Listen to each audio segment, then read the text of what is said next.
Hi, everyone. My name is Camille Martin Proctor, and I am on the board of directors of the World Institute on Disability. WID is creating a series of videos about our history as one of the first disability policy and research organizations that is actually led by people with disabilities.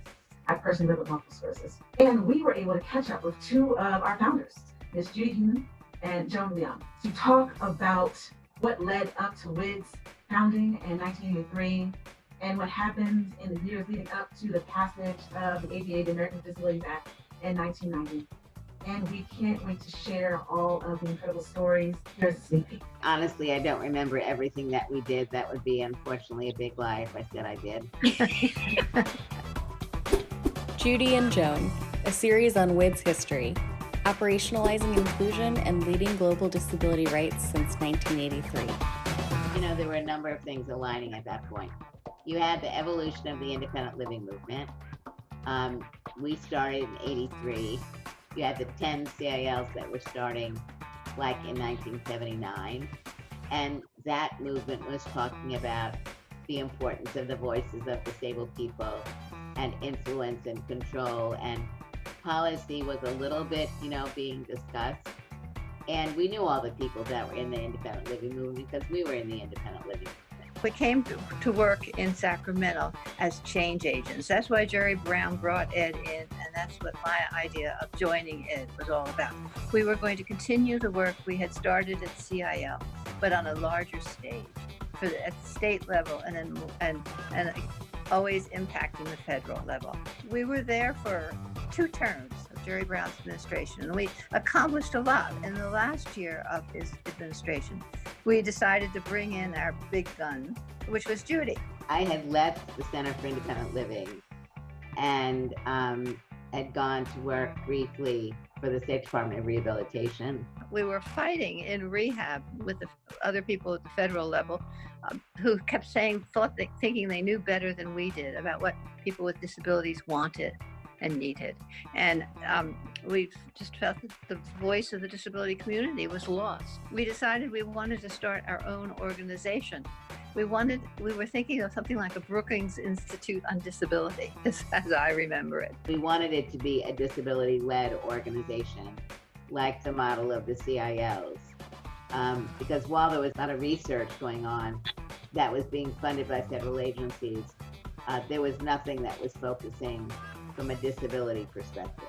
That was a big priority, We were going to hire as many people with disabilities as we could find. As we had money. who could do the work. And we were going to have people with all kinds of disabilities, and we were going to give them all kinds of reasonable accommodations. And we were going to do research, enable the voice of people with disabilities to be communicated on all the issues. We had gone through 504, and we knew all the problems of 504 and what it left out. We were talking about all of the programs that we were intent on developing.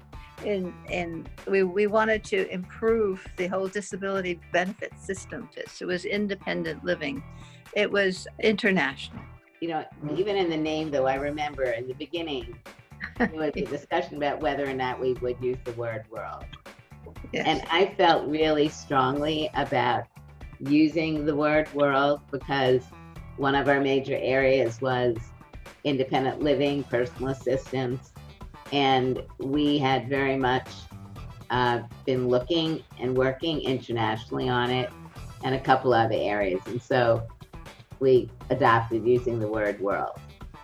Our board thought that was just too much, that we had more than enough to accomplish without putting the word world in. And but we were adamant, and Judy indeed was one of the strongest voices.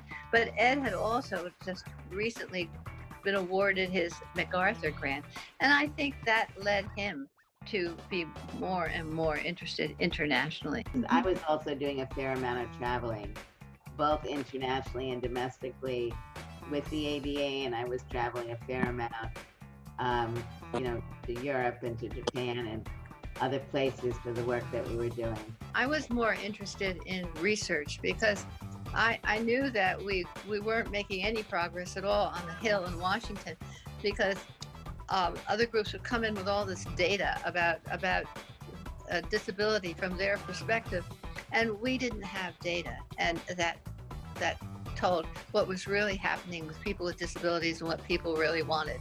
So we had to do our own research, and to me that was the most important part of WID. Judy and Joan. More coming soon.